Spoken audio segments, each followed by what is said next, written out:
पाकिस्तानी फौज ने घुटने टेक दिए थे भारतीय सेना के सामने।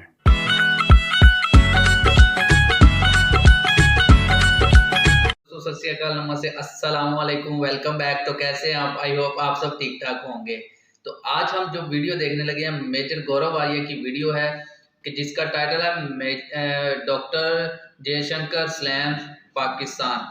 तो मतलब कि डॉक्टर जयशंकर ने जो है वो स्लैम किया है पाकिस्तान को, किस वजह से कि बिलावल भुट्टो ने एक बेतुका सा बयान जो है वो उधर यूएनओ में दिया है पीएम मोदी के खिलाफ। तो उसी बात पे शायद उन्होंने ये एक अपना बयान जारी किया है। तो उसी के रिलेटेड मेजर गौरव आर्य क्या कहते हैं, तो देखते हैं। वीडियो स्टार्ट करते हैं उससे पहले चैनल कर लें सब्सक्राइब, बेल आइकन को प्रेस कर लें ताकि मजीद ऐसी और भी वीडियोस देखने को मिलती रहें। तो चलिए जल्दी से स्टार्ट करते हैं। जय हिंद दोस्तों, मैं हूं मेजर गौरव आर्य और आप देख रहे हैं द चाणक्य डायलॉग्स। इस वीडियो को लाइक करिए, इस चैनल को सब्सक्राइब करिए, बेल आइकन दबाना बिल्कुल मत भूलिएगा। दोस्तों, इसके पहले कि मैं वीडियो शुरू करूं, मैं आप सबको बहुत बहुत ढेरों शुभकामनाएं देता हूं। विजय दिवस है और आज ही की तारीख में यानी कि 16 दिसंबर 1971 को पाकिस्तानी फौज ने घुटने टेक दिए थे भारतीय सेना के सामने। ये फोटो आप देख रहे हैं ना, जनरल ए के नियाजी, ये जनरल ए के नियाजी है। ये सरेंडर कर रहे हैं general Jagjit Singh Arora, GOC/INC eastern command of the Indian army, उनके सामने। जनरल जगजीत सिंह अरोड़ा वो थे जिन्होंने सरेंडर लिया था, जिनके ऑर्डर्स के अंदर पूरा ये ढाका तक फौज गई थी और पूरा ईस्ट पाकिस्तान को बांग्लादेश बनाया था। ओवरऑल जो आर्मी के चीफ उस वक्त थे जनरल सैम मानेकशॉ थे, जो बाद में फील्ड मार्शल भी बने। आप सब जानते ही हैं स्टोरी। दोस्तों, ये जो पूरा मामला है ना, हम लोग सेलिब्रेट कर रहे हैं विजय दिवस और मुझे मैसेजेस आ रहे हैं सुबह से मैसेजेस आ रहे हैं, मेजर साहब आज तो कमाल हो गया, बहुत खुशी का दिन है। एक बात ध्यान रखिएगा, आर्मी, नेवी और एयरफोर्स ने मिलकर बहुत जबरदस्त काम करा, राइट।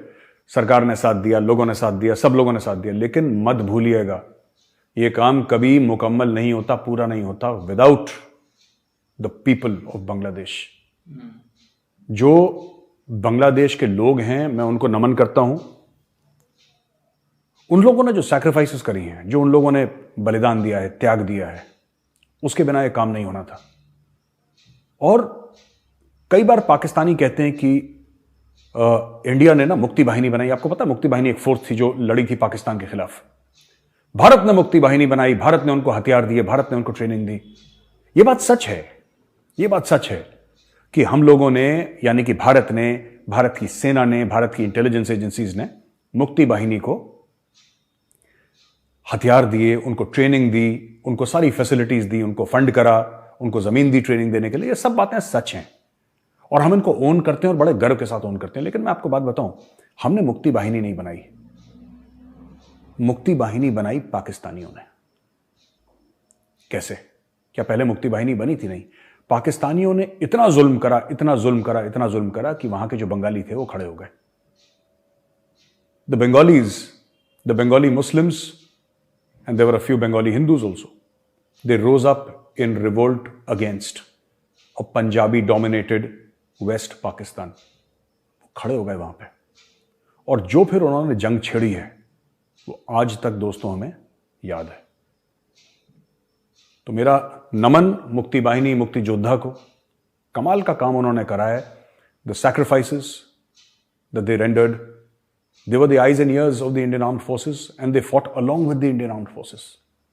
ऐसा नहीं था कि इंडियन आर्मी आगे थी और मुक्ति योद्धा पीछे थे। No, they fought together. जितना खतरा हमने मोल लिया, उतना ही खतरा मुक्ति वाहिनी ने मोल लिया और पूरा जान लगा के लड़े। तो हमने हथियार दिए उनको, हमने ट्रेनिंग दी, हमने सारी फैसिलिटीज दी, सारा इंफ्रास्ट्रक्चर तैयार करा इंडिया ने मुक्ति वाहिनी के लिए, लेकिन हमने उनको जिगरा नहीं दिया। We did not give the Mukti Bahini courage. They were born with courage. We did not give them focus. We did not give them dedication. We did not give them a sense of sacrifice. They had that all along. ये उनके पास था। हमने सिर्फ हथियार दिए, लेकिन जो trigger पे उंगली थी वो बंगाली उंगली थी। That was a Bengali finger on the trigger. So ये कहना पाकिस्तान का कि भारत ने ये करा, भारत ने कुछ नहीं करा, ये आपका करा धराया है। When evil becomes too big and evil becomes overpowering. God sends the Indian army and the मुक्ति वाहिनी.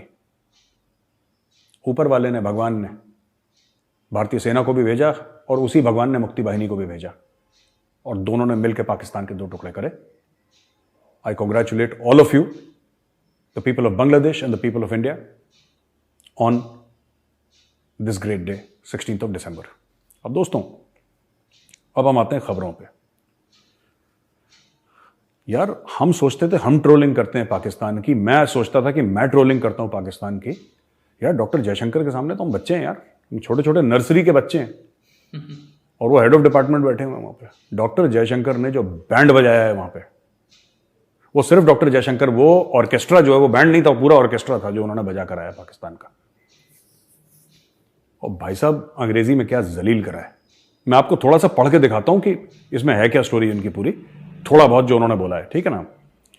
तो पहले पाकिस्तान ने वार करा था. अच्छा, ये सबसे पहले यही करते हैं, फिर बाद में ऑर्केस्ट्रा बजता है इनका, कि भारत ने आतंकवाद फैलाया है और भारत ने ये करा है, भारत ने ये करा है. और हिना रबानी खर ने भी बोला कि no nation in the world has used terrorism like India has used. मतलब किसी और ने आतंकवाद का ऐसा इस्तेमाल नहीं करा जो भारत ने करा. ये हिना रबानी खर जो मिनिस्टर ऑफ स्टेट है. अब देखिए एक्सटर्नल अफेयर्स मिनिस्टर जयशंकर साहब क्या बोलते हैं, ठीक है. उन्होंने बोला कि दुनिया पाकिस्तान को देखती है, पाकिस्तान दुनिया को देखता है, वो इररिलेवेंट है, उसकी कोई वैल्यू नहीं है, उसकी जीरो वैल्यू है. कि पाकिस्तान क्या समझता है. पूरी दुनिया पाकिस्तान को आतंकवाद का केंद्र देखती है. एक तो इन्होंने ये बात कह दी, ठीक है. उन्होंने बोला कि यार, हो सकता है ब्रेन फॉग हो गया हमें बिकॉज ऑफ कोविड की वजह से थोड़ा याददाश्त हमारी हल्की सी कमजोर हो गई है, लेकिन इनको भूला नहीं है कि दुनिया में आतंकवाद कहां से पनपा है. ये यूनाइटेड नेशन सिक्योरिटी काउंसिल में जब रिपोर्टर्स से बात कर रहे थे जयशंकर साहब, तब ये बात करी है. और global counter terrorism approach, challenges and way forward के ऊपर यह बात हुई थी. In terms of what they are saying, the truth is everybody the world today sees them as the epicentre of terrorism. वो जो कह रहे हैं ना, उसके बरखिलाफ दुनिया उनको एपिसेंटर ऑफ टेररिज्म समझती है.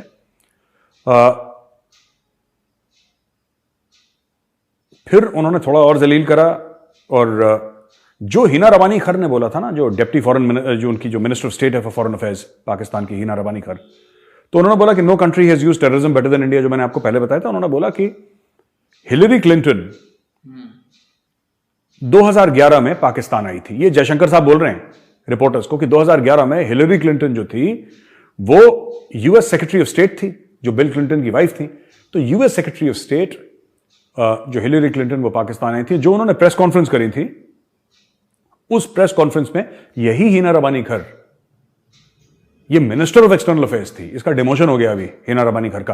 पहले ये मिनिस्टर ऑफ एक्सटर्नल अफेयर्स थी, अभी मिनिस्टर ऑफ स्टेट बन गई, जूनियर बन गई अभी ये, because of local politics whatever. लेकिन हिना रबानी खर के सामने उसने प्रेस कॉन्फ्रेंस करी थी. ये जयशंकर साहब कोट कर रहे हैं. फिर उन्होंने ये कहा कि हिलरी क्लिंटन को कोट कर रहे हैं कि you can't keep snakes in your backyard and expect them to only bite your neighbours. ये बहुत बड़ा बयान, आइकॉनिक बयान है हिलरी क्लिंटन का. पाकिस्तान में बैठ के, फॉरेन मिनिस्टर के साथ बैठ के और पूरे मीडिया के सामने बैठ के ये बोला कि तुम सांप पाल रहे हो, सांप यानी कि आतंकवादी. और जो तुम रोते हो ना कि हमें आतंकवादियों ने हमें मार दिया और हम भी आतंकवाद के शिकार हैं और हम बड़े, ये पाकिस्तानियों का विक्टिम कार्ड प्लेइंग. तो उन्होंने बोला यार, ये सांप तो तुम्हारे ही पाले हुए हैं. ये जो सांप हैं, जो टेररिस्ट हैं, आतंकवादी हैं, दहशतगर्द हैं, तो तुम्हारे पाले हुए हैं. तुम चाहते हो कि यह सांप सिर्फ भारत को काटे, लेकिन सांप की फितरत है काटना. सांप की फितरत है काटना. वो दोस्त और दुश्मन में फर्क नहीं करता. तो एक्चुअली जो हिलरी क्लिंटन ने बोला था कि you can't keep snakes in your backyard, अपने घर के पीछे आप सांप नहीं पाल सकते, ये सोच के कि वो सिर्फ आपके दुश्मनों को काटेंगे. और ये उस समय हिना रबानी खर, जो भारत पे आज इल्जाम लगा रही है, वो हिना रबानी खर उस समय मिनिस्टर ऑफ एक्सटर्नल अफेयर्स थी और हिलरी क्लिंटन ने उसके मुंह पे बोल दिया कि तुम लोग पालते हो terrorist.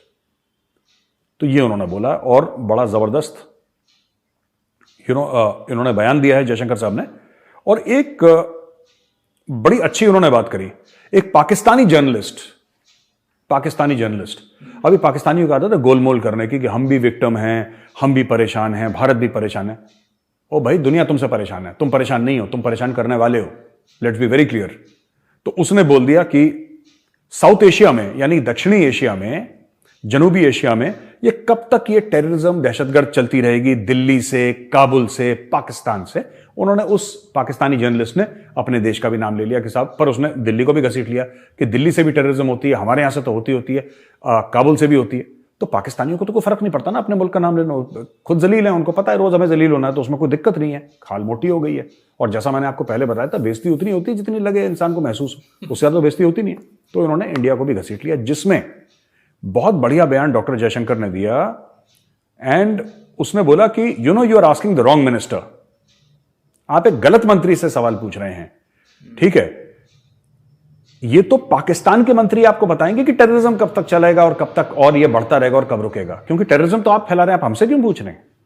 Why the hell are you asking the external affairs minister of India? तुम जाके अपने शहबाज शरीफ से पूछो, अपने आर्मी चीफ से पूछो, अपने मंत्रियों से पूछो यार, वो बताएंगे। भाई लश्कर तैयबा, जैश ए मोहम्मद, हिजबुल मुजाहिदीन, ये सब जितने भी फनी नेम्स हैं, ये अजीबो गरीब नाम है, ये पैदावार कहां की हैं? ये तो सब पाकिस्तानी हैं, ये तो सब पाकिस्तानी हैं।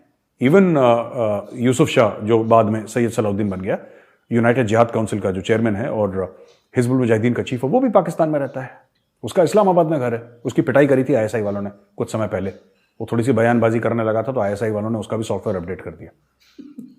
तो ये डॉक्टर जयशंकर का बयान है, जबरदस्त बयान है, मैं सैल्यूट करता हूं डॉक्टर साहब को। डॉक्टर साहब इनको बिल्कुल लाइन पे रखते हैं, और हमें ऐसा ही एक्सटर्नल अफेयर्स मिनिस्टर चाहिए था, और डॉक्टर साहब ने कमाल कर दिया, वेरी गुड। अब हम मुद्दे पे आते हैं दोस्तों। चश्मा पहन लेता हूं, मुझे स्ट्रेन पड़ता है ज्यादा, है ना। इंडिया ने अग्नि 5 न्यूक्लियर केपेबल मिसाइल टेस्ट करी, एक तो हमने पहले भी बताया था आपको कल, लेकिन अब इंडिया ने करी रात को मिसाइल टेस्ट करी। इस मिसाइल का जो रेंज है ना, ये 5000 किलोमीटर से ज्यादा है। एक्चुअली इसका रेंज मुझे भी नहीं पता, ये पता किसी को नहीं, तो मीडिया में 5000 है, इसलिए मैं 5000 बोल रहा हूं। किसी मिसाइल का कोई रेंज नहीं बनाते। एक रिपोर्ट आई थी चाइना से बहुत पहले, और वो मुझे मिल नहीं रही थी, मैंने ढूंढा भी था रात को, मुझे मिली नहीं रिपोर्ट। अगर आपको मिलती है गूगल पे जाइएगा। चाइनीज ने ये बोला था कि इसका जो रेंज है अग्नि 5 का, ये 8000 से ज्यादा है। भारत झूठ बोल रहा है, ये चाइनीज का, मुझे नहीं पता कि भारत झूठ बोल रहा है सच बोल रहा है, आई डोंट नो, बट मुझे ऐसा लगता है जो भारत ने बोला है मैं वो मानना चाहिए 5000, पर वो कहता है नहीं, ये मिसाइल बहुत ज्यादा खतरनाक है, इसका रेंज 8000 से ज्यादा है, और भारत दुनिया को इम्बैलेंस करने के चक्कर में है। अच्छा, तुम बनाओ डोंग फेंग, किंग कॉन्ग, चिंग चोंग, दुनिया भर की मिसाइल, चाउमीन टाइप के नाम रखो उनके, हमने बना लिया, तुम्हें दुख हो गया। ऐसा क्यों भाई? तुम बना सकते हो मिसाइल, हम नहीं बना सकते। ये अग्नि 5 है, ये बीजिंग पहुंच सकती है, बीजिंग पहुंच सकती है।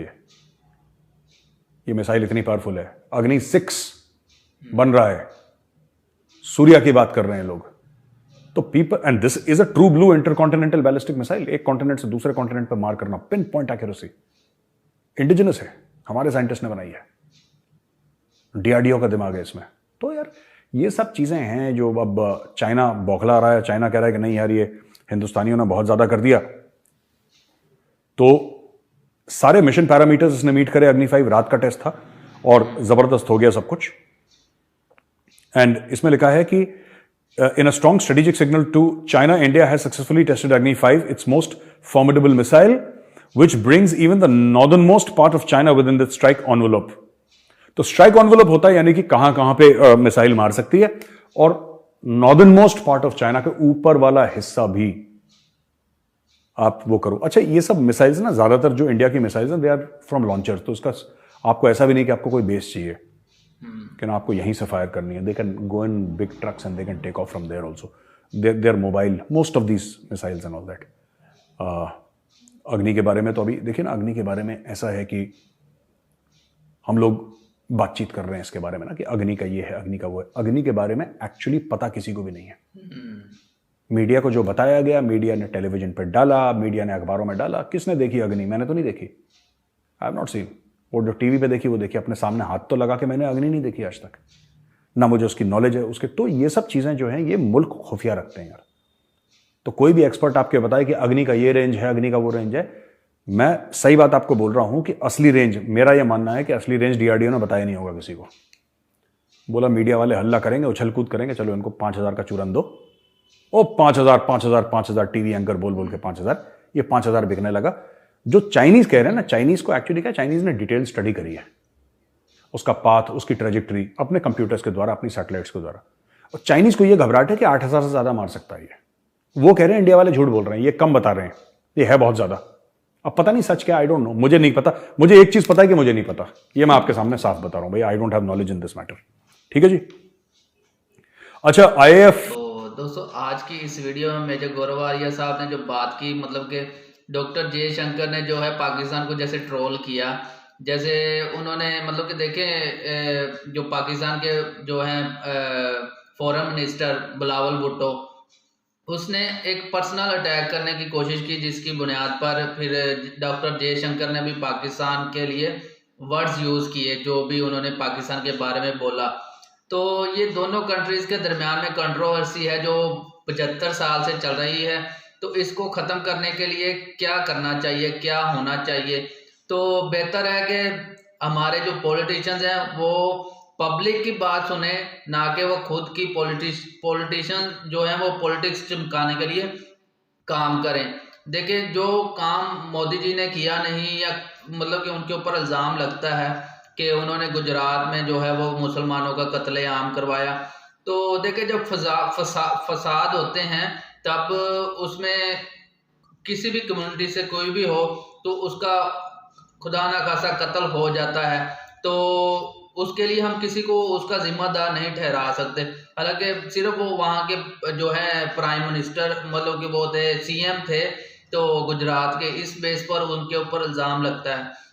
बाकी जैसे उन्होंने पाकिस्तानियों को बोला कि आपकी कंट्री में जो टेररिस्ट पल रहे हैं, तो पाकिस्तान को भी अपने आप को बेहतर करने की कोशिश करनी चाहिए। बाकी उन्होंने 1971 के बारे में बात की कि पाकिस्तान और बांग्लादेश, मतलब कि पाकिस्तान से लैदा होकर बांग्लादेश जो बना, तो वो कैसे बना, इंडिया में उसमें क्या रोल था। तो पाकिस्तान इंडिया के ऊपर एक ये इल्ज़ाम लगाता है कि मुक्ति बाहिनी इंडिया ने बनाई थी। तो इंडिया तो उस चीज़ को एक्सेप्ट कर रहा है, मगर पाकिस्तान से या पाकिस्तानी फौज से, उस वक्त की जो फौज थी, उससे क्या गलतियां हुई, तो ये मैं आपको बता देता हूँ कि उनसे क्या गलतियां हुई। क्योंकि मैं तब पैदा तो नहीं हुआ था, मगर मैं जो थोड़ी बहुत हिस्ट्री जानता हूँ उसके बारे में। एक तो यहाँ पर जो पॉलिटिशियंस थे, भुट्टो और मुजीबुर रहमान साहब, जो बांग्लादेश के जो अब जो है बानी बन गए बाद में, तो जो मुजीबुर रहमान थे वो सबसे ज़्यादा वोट हासिल किए थे, उनकी गवर्नमेंट बनती थी। मगर जो भुट्टो था उसने ज़बरदस्ती जो है अपनी गवर्नमेंट बनाने की कोशिश की, और बाद में भुट्टो ने ये नारा लगा दिया कि इधर तुम, इधर हम, उधर तुम। तो उसकी और एक वजह यह भी थी कि वहाँ पर बंगाली लोग रहते थे, उनकी ज़ुबान जो है वो बंगाली थी, मदर टंग जो उनकी वो बंगाली थी, तो उनको बंगाली ही ज़ुबान बोलनी चाहिए थी।